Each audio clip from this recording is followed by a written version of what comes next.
ओम शांति। आज हम अनमोल मोती कार्यक्रम में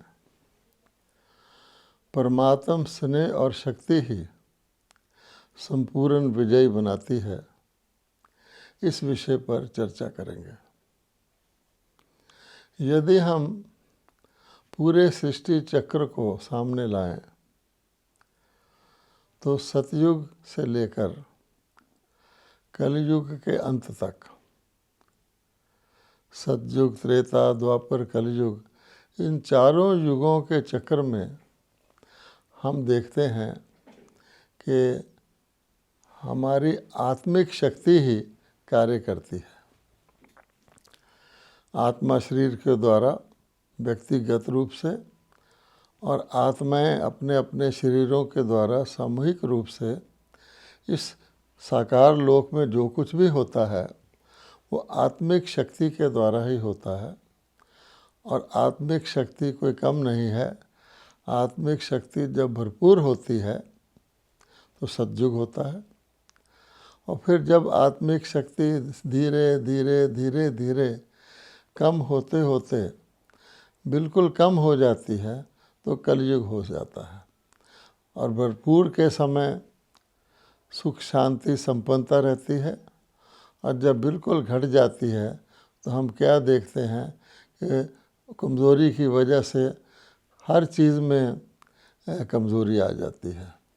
तो जैसे आजकल हम देखते हैं कि इतने कमज़ोर मनुष्य हो गए हैं कि शारीरिक तौर पर वो हॉस्पिटल्स में इलाज करवाते हैं।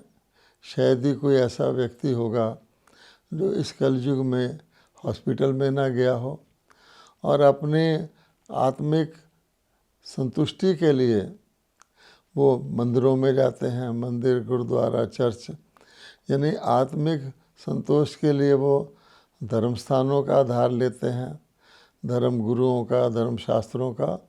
और शारीरिक के लिए फिज़िकल हॉस्पिटल भी होते हैं, अन्य अन्य प्रकार के माइंड के हॉस्पिटल भी होते हैं। अर्थात ये दो स्थूल शक्तियों का प्रयोग करते हैं। और ऐसे भी आप देखा जाएंगे कि अन्य कई प्रकार के साधन वो करते हैं ताकि किसी प्रकार से उनकी कमज़ोरी सप्लीमेंट हो जाए। जिस जिस स्थान चीज़ में उनकी विशेष कमज़ोरी होती है उसका पूरा करने के लिए वो आर्टिफिशियल साधन अपनाते हैं। जैसे हम देखते हैं आंखें कमज़ोर हो जाएं तो ग्लासेस लगा लेते हैं, इत्यादि इत्यादि। तो कमज़ोरी की निशानी है कि एक तो अपनी संपन्नता नहीं है, और दूसरे आपको कुछ ना कुछ डिपेंडेंस किसी चीज़ पर करना पड़ता है। जब ऐसी कमज़ोर समाज हो जाता है कलयुग के अंत में, तो आप देखेंगे फिर और एक मनुष्य तरीका क्या करते हैं कि सामूहिक प्रयास करते हैं। जब व्यक्तिगत प्रयास नहीं चलता तो सामूहिक तौर पे अपनी शक्ति को इकट्ठा करते हैं। अगर हम एक एग्ज़ाम्पल लें राज सत्ता की, तो हम जानते हैं कि सतयुग में महाराजन महारानी जो विश्व के होते हैं, श्री लक्ष्मी श्री नारायण, वो अपने आप ही उनके अंदर धर्म सत्ता भी होती है, राज सत्ता भी होती है, संपूर्णता होती है। यहाँ तक कि वो मंत्री भी नहीं रखते। सतयुग और त्रेता में अपने मंत्री रखने की भी उनको आवश्यकता नहीं होती, इतने वो आध्यात्मिक शक्ति और संसारिक शक्ति से संपन्न होते हैं। हम सब जानते हैं उनके दो ताज दिखाए जाते हैं, इत्यादि इत्यादि। अगर उसकी मेड़ में धीरे धीरे देखेंगे तो राज सत्ता घटते घटते घटते घटते फिर मंत्री भी रखने लग जाते हैं। और अगर हम आज राज सत्ता को देखें तो क्या है, सामूहिक शक्ति को जोड़ के प्रयास किया गया है, जिसको हम गणतंत्र कहते हैं या प्रजा का प्रजा पर राज्य कहते हैं, कि अनेक आत्माएं इकट्ठी होकर के राज्य को चलाती हैं। यानी मानव ने कोशिश की कि अगर कुछ आत्माएं नहीं तो अनेक आत्माएं मिल करके उस कार्य को आगे बढ़ाएं। है ये कमज़ोरी की निशानी। जो कार्य एक कर सकता है अगर उसको 1000 करने लग जाएं, अर्थ क्या हुआ कि शक्ति इतनी घट गई है। इसी प्रकार से अगर हम मानसिक स्तर पर देखें तो मन के संकल्प भी जो हमारे हैं, वो कहा जाता है कि सतयुग में संकल्प सिद्धि थी। हम समझ भी सकते हैं, जो संकल्प करते थे वो हो जाता था, और जो होना होता था उसी का ही हम संकल्प करते थे। इसको कहा जाता है सिद्ध पुरुष द्वापर में, और सतयुग में तो ऑटोमेटिकली ही संकल्प सिद्धि रहती थी। यानी एक की बजाय 2 संकल्प भी नहीं करने पड़ते थे, क्योंकि स्वर्ग में व्यर्थ होता ही नहीं है। लेकिन अब आप देखेंगे कि मन को एक कार्य करने के लिए पहले कितने संकल्प करने पड़ते हैं। पहले वो सोचता है, फिर उसका हो गया तो क्या होगा, ना हो गया तो क्या होगा, ऐसे हो गया तो क्या होगा। तो दिनों दिन हम देखते हैं उसकी चिंता बढ़ती जाती है, तो उसमें के मन में अनेक संकल्प उठते हैं, उसके बाद कोई वो थोड़ा सा कार्य सिद्ध कर पाता है। यह हम सबका रोज़ का अनुभव है। अब इसी प्रकार से अगर आप ले लें कि पहले वक़्त में सोने की एक मोहर होती थी, उसका कितना मूल्य था, और आज हम देखते हैं कोई चीज़ लेनी हो तो ढेर के ढेर सारे हमें कागज़ के करेंसी नोट देने पड़ते हैं, तब वो चीज़ उपलब्ध होती है। यहाँ भी आप देखेंगे कि आर्थिक शक्ति भी हमारी धीरे धीरे कम हो गई है। अर्थात हर चीज़ आप देखेंगे जब चूरा चूरा हो जाती है तो उसकी ताकत तो घट जाती है। तो आज हम हर चीज़ में देखेंगे कलयुग में टुकड़े टुकड़े, चूरा चूरा हो गया है। यहाँ तक कि हम भगवान को भी कह दिया कण कण में भगवान, क्योंकि हम छोटे कण के अधिक देखने की क्षमता ही नहीं रखते। जैसे कोई व्यक्ति बहुत कमज़ोर होता है, उसको प्योर चीज़ हानि कर जाती है और उसको डाइल्यूटेड चीज़ काम आती है। ऐसी प्रकार की दुनिया बन जाती है। आज हम क्या देख रहे हैं, हर चीज़ के लिए, हर क्षेत्र में, हर वर्ग में हमें बहुत सारा खर्च करना पड़ता है, और जिसमें से ज़रा सी प्राप्ति होती है। यानी आप समझिए कि बहुत बड़े एक ढेर में से एक कणा हमें सफल मिलता है। ये जीवन के हर क्षेत्र में आप देख सकते हैं। अब जैसी अति हो जाती है, कहने का भाव ये है कि चाहे व्यक्तिगत तौर पे, चाहे सामूहिक तौर पे हम कितने भी जतन कर लें, एक बात नोट करने की है, ये गिरावट ना सिर्फ गिरावट रहती है, ठीक नहीं होती, बल्कि बढ़ती जाती है। उसका कारण क्या है कि बेसिक बात हर चीज़ में आत्मिक शक्ति है।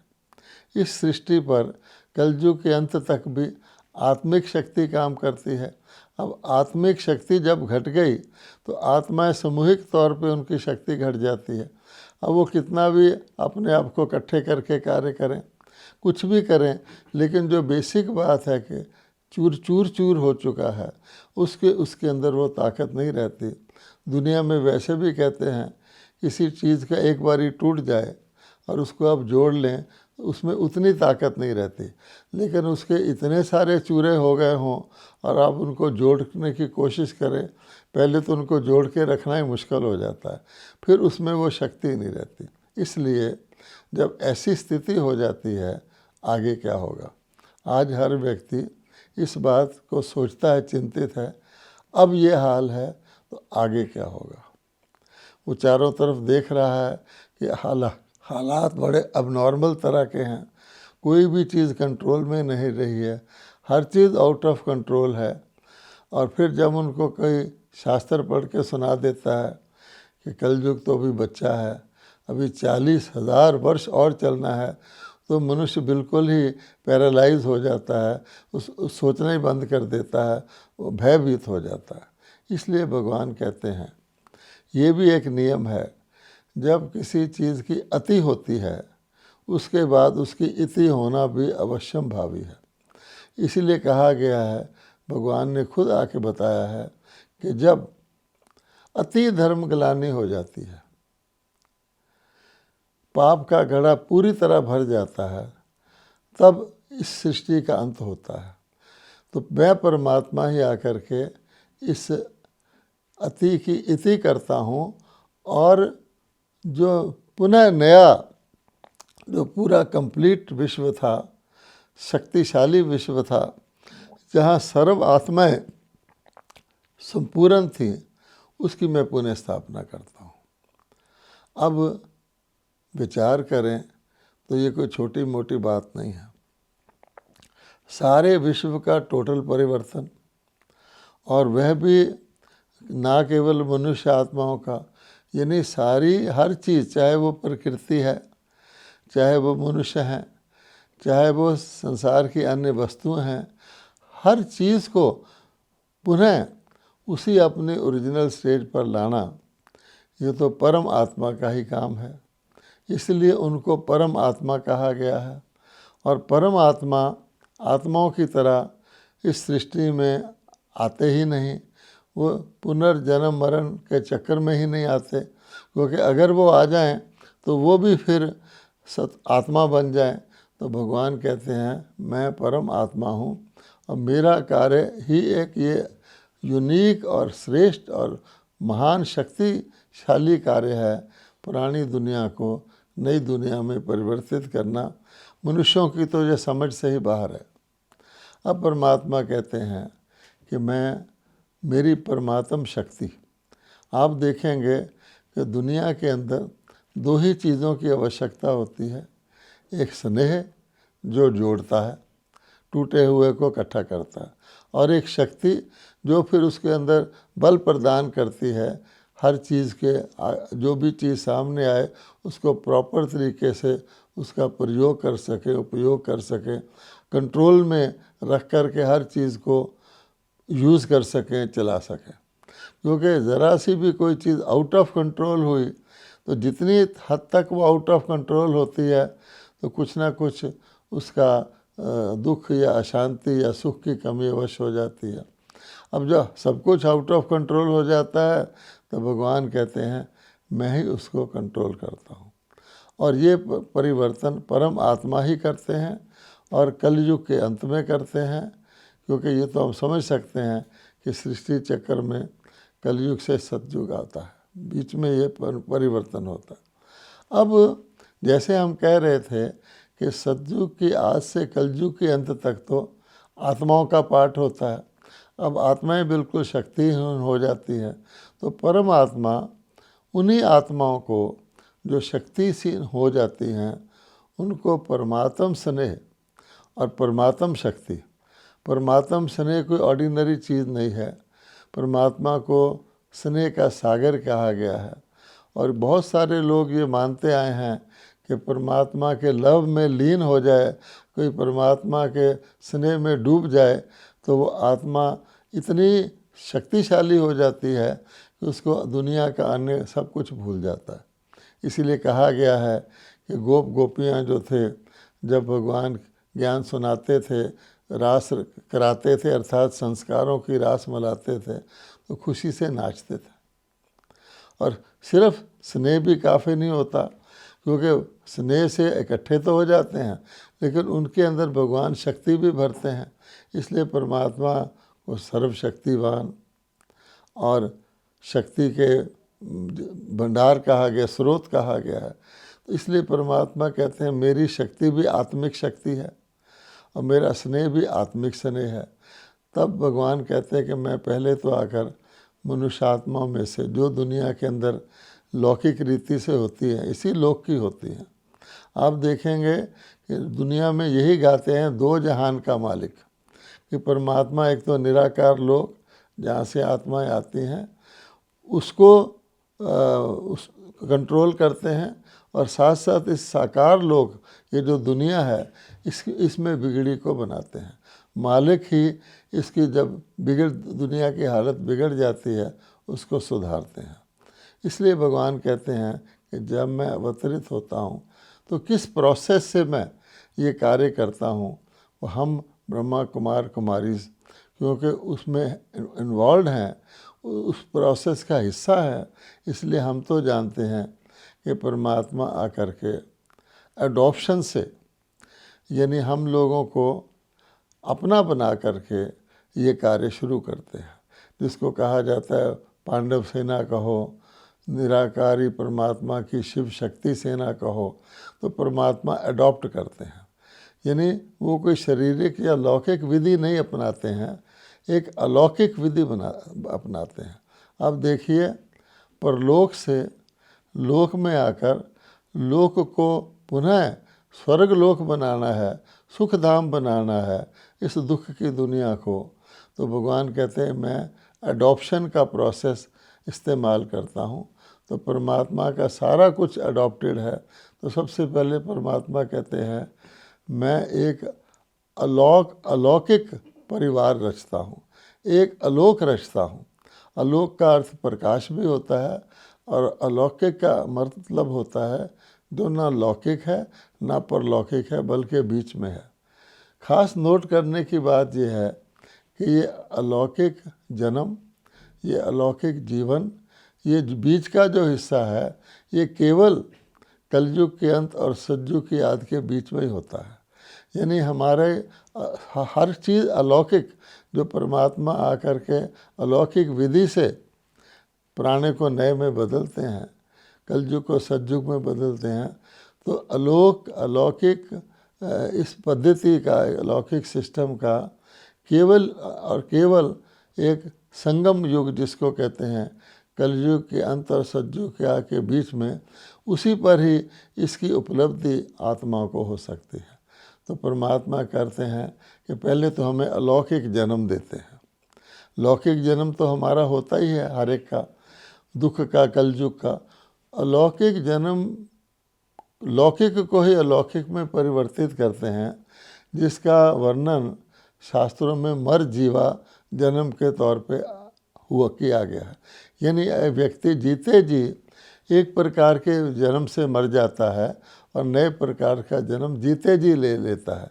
जैसे संसार में भी अडॉप्शन होती है, एक गरीब के बच्चे को जब कोई अमीर आदमी जिसके संतान नहीं होती वो ले लेता है, तो पिछला जन्म से उसका कोई कनेक्शन नहीं रहता और अगले जन्म में वो आ जाता है। ऐसे परमात्मा कहते हैं जब मैं तुम्हें अपना मुख वंशावली, जिसको कहते हैं परमात्मा ब्रह्मा जी के मुख के द्वारा अडॉप्ट करते हैं, ब्राह्मण बनाते हैं, वो हमारा अलौकिक जन्म हो जाता है।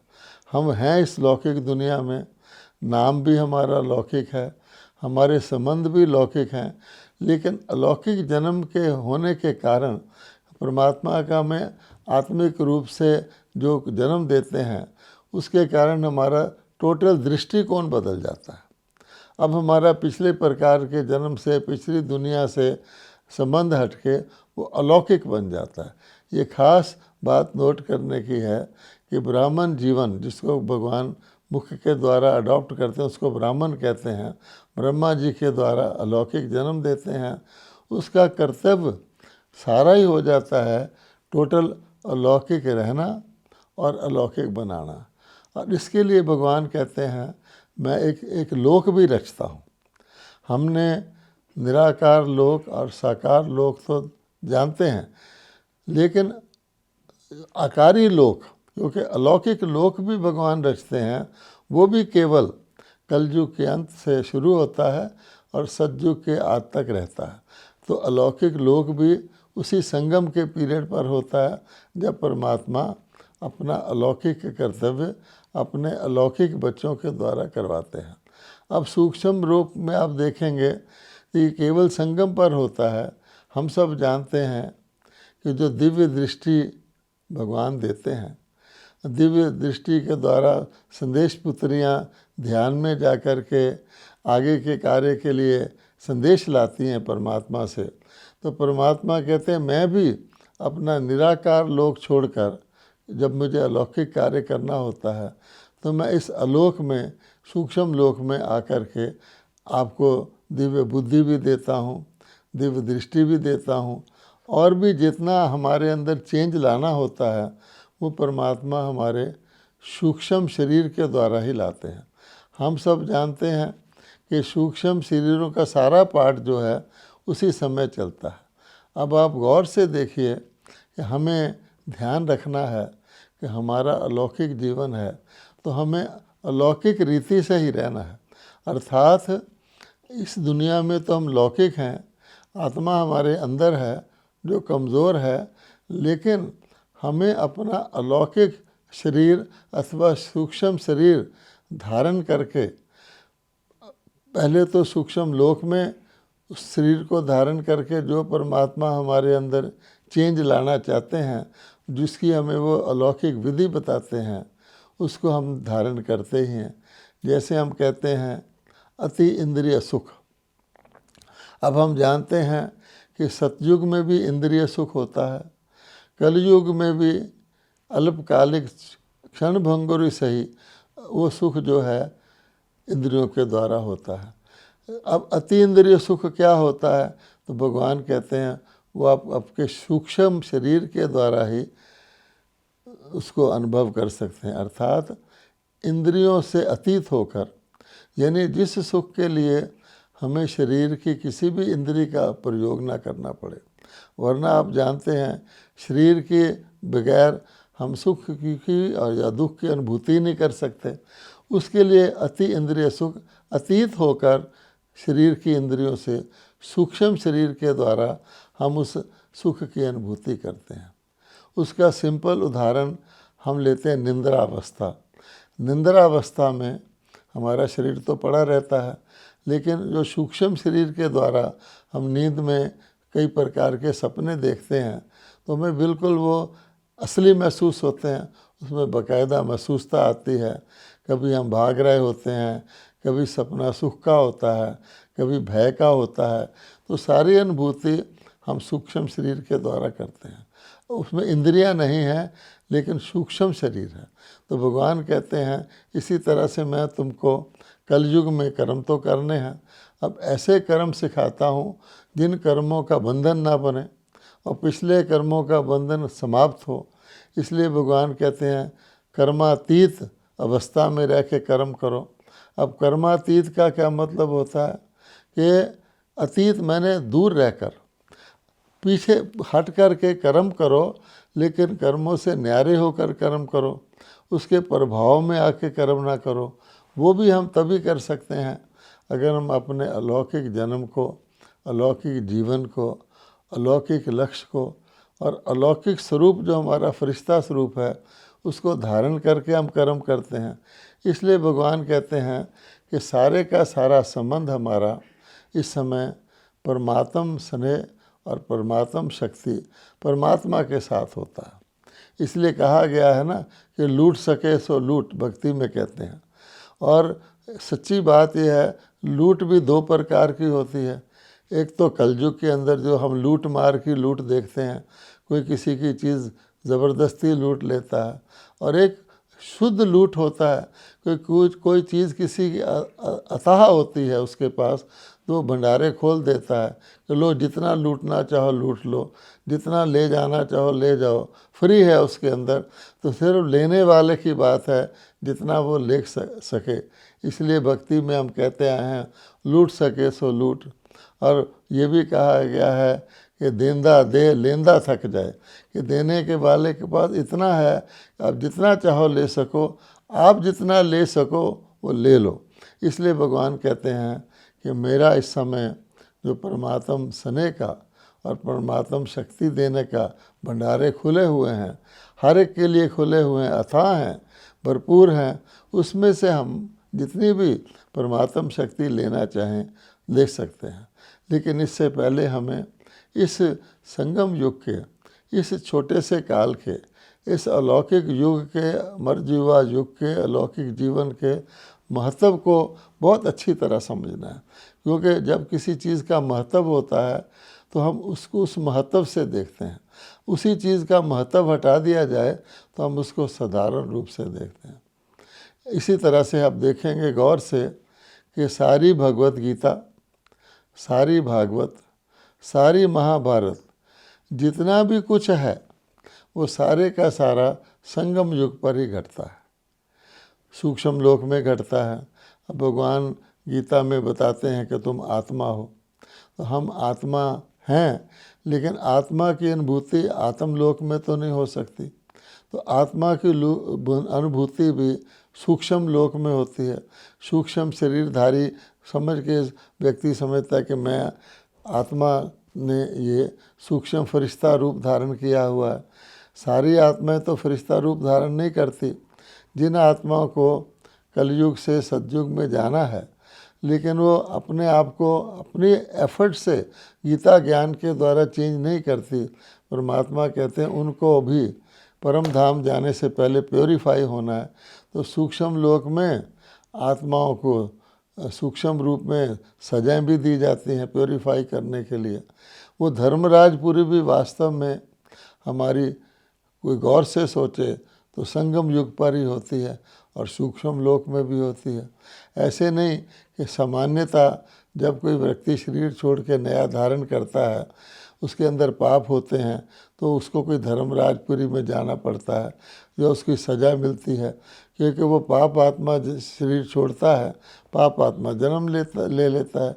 जैसे कलयुग में कोई शरीर छोड़ता है, जब तक कलयुग चल रहा है वो कलयुग में जन्म ले लेता है, तो उसके अंदर ऑटोमेटिकली वो पाप के संस्कार जाते हैं, जिससे उसका सोचना, बोलना, करना वो सब पाप हो जाता है। तो उसका पाप तो बढ़ता जाता है।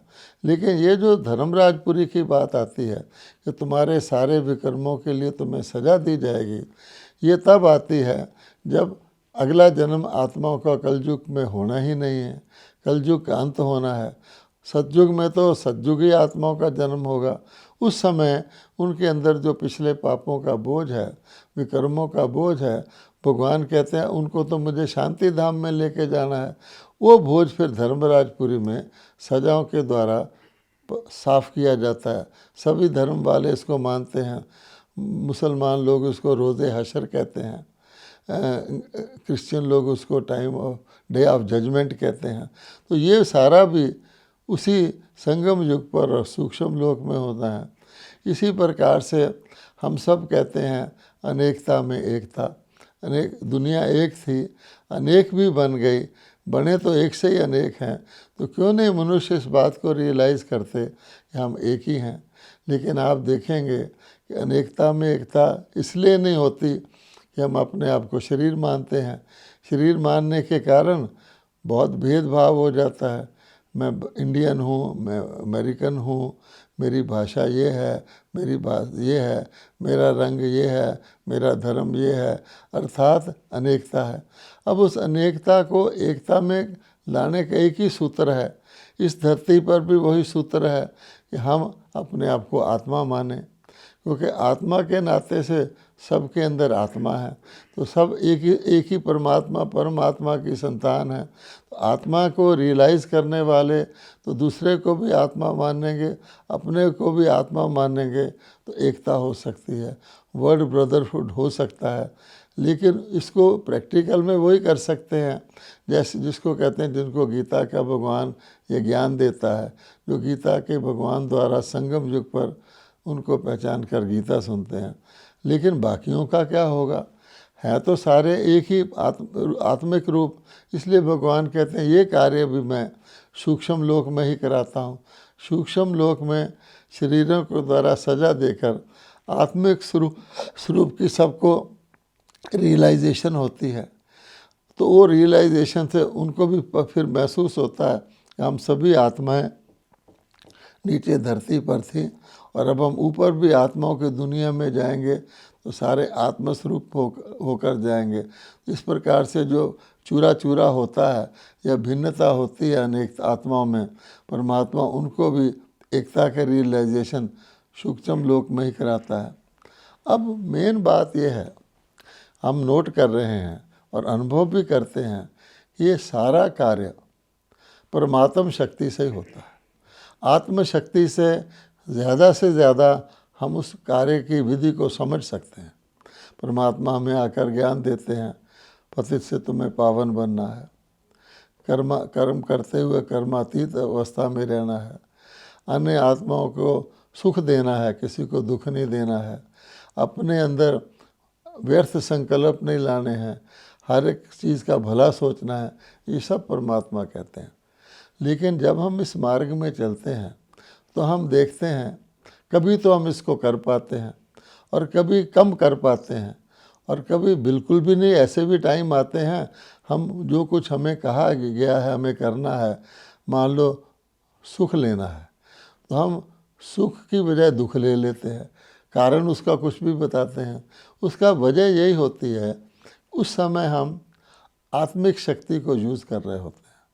जब आपको डायरेक्ट बिजली का करंट मिल रहा हो तो आप अपनी बैटरी को प्रयोग नहीं करते।